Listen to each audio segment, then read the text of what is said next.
It's official. Johnny Somali's Korean nightmare has taken a devastating turn that nobody saw coming. What started as another obnoxious streamer causing chaos has now spiraled into something far more sinister, a calculated manipulation campaign that's spawning copycat criminals across the globe. This isn't just about one problematic content creator anymore.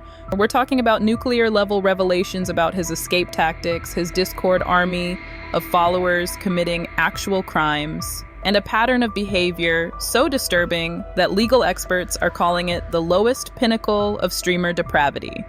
The streets are buzzing with insider reports that Johnny's using every dirty trick in the book, from playing the race card to faking mental illness, all while his Australian copycat is literally robbing graves in Japan. Yeah, you heard that right, robbing graves.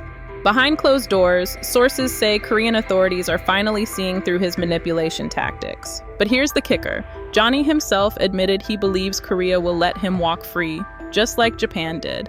That confidence should terrify everyone, because if he's right, we're about to witness the birth of a whole new generation of chaos streamers who think they're untouchable.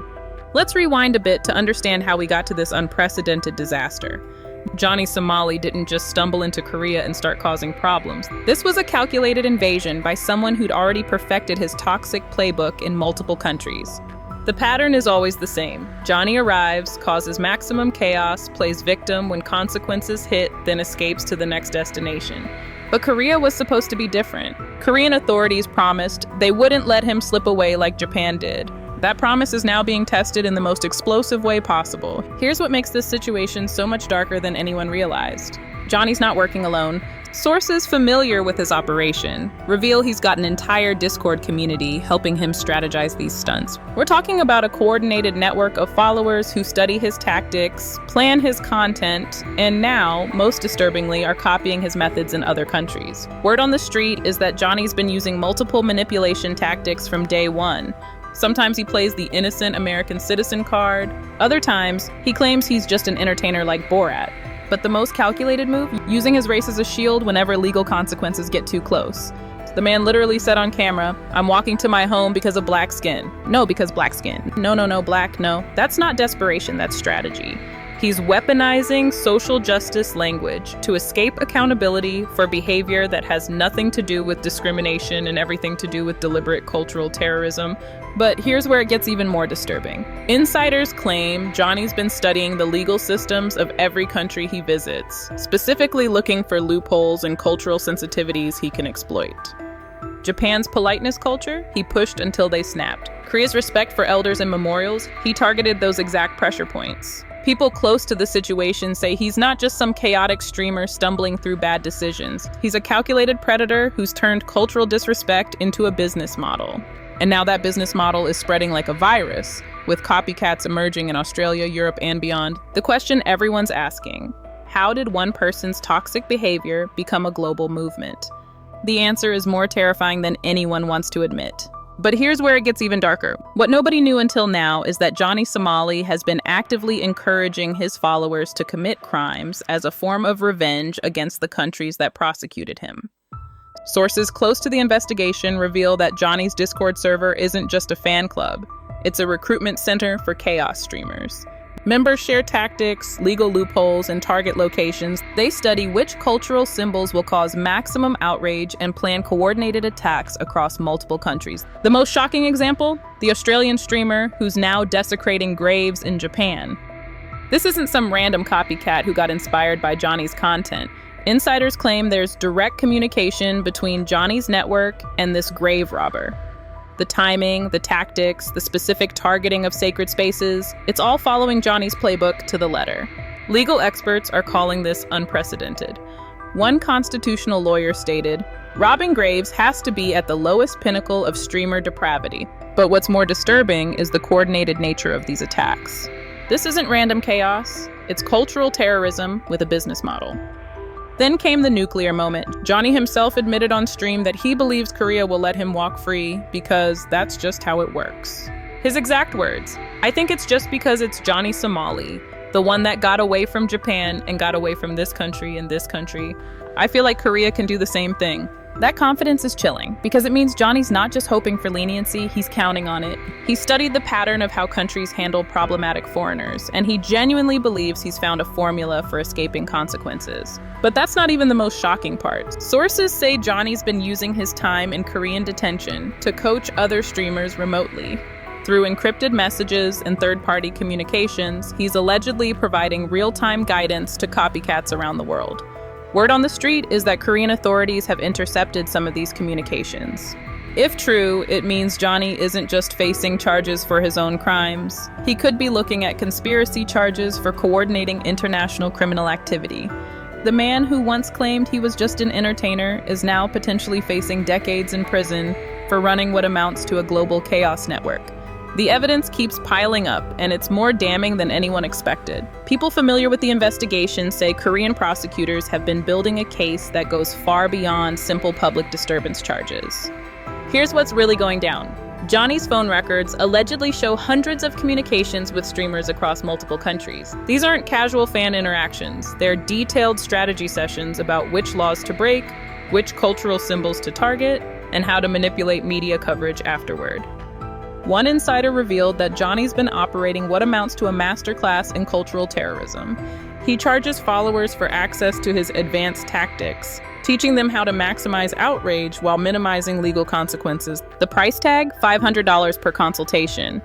But the most explosive revelation came from a former Discord moderator who leaked screenshots of Johnny's private channels.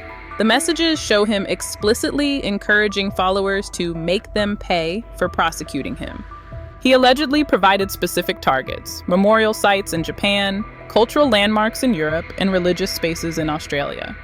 Sources say the Australian grave robber paid Johnny's consultation fee just weeks before his crime spree began.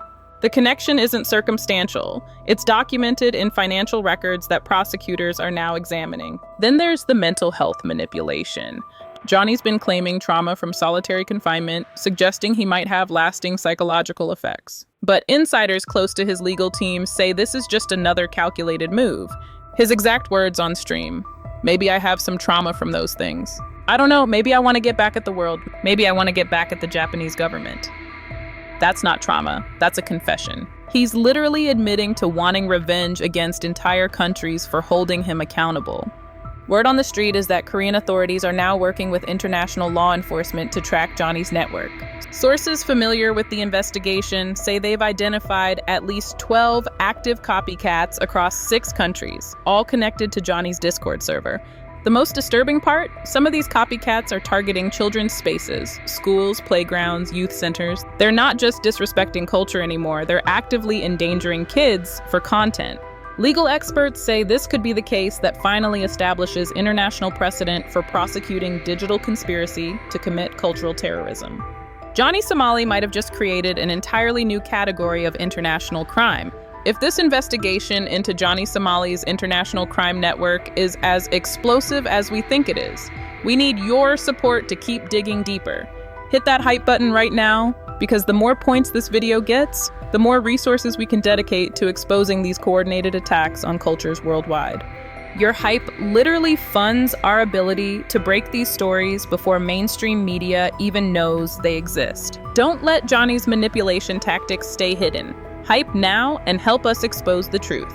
This isn't just about Johnny Somali anymore. What we're witnessing is the birth of an entirely new form of international cultural terrorism that's spreading like wildfire across social media platforms. The ripple effects are already devastating. Countries that once welcomed content creators are now implementing emergency visa restrictions for streamers. Japan has quietly blacklisted over 200 social media personalities. Korea is considering permanent bans for anyone associated with chaos streaming.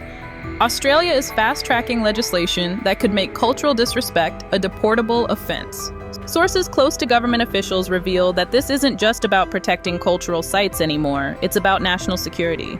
When foreign nationals can coordinate attacks on sacred spaces and recruit local followers to commit crimes, it crosses the line from entertainment into domestic terrorism. The streaming industry is in full panic mode.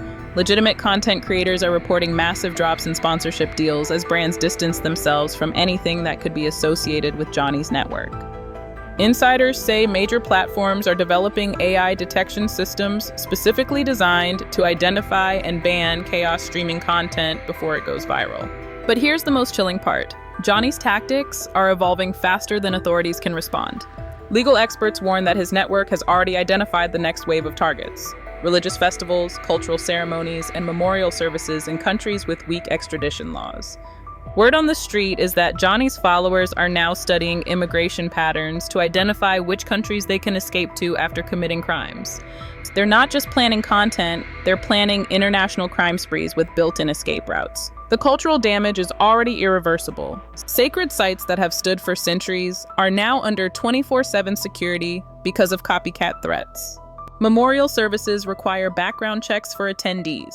Cultural festivals are being canceled entirely, rather than risk becoming targets. People familiar with international law enforcement say this case could reshape how countries handle digital age cultural crimes. We're talking about new treaties, expanded extradition agreements, and coordinated international task forces specifically designed to hunt down chaos streaming networks.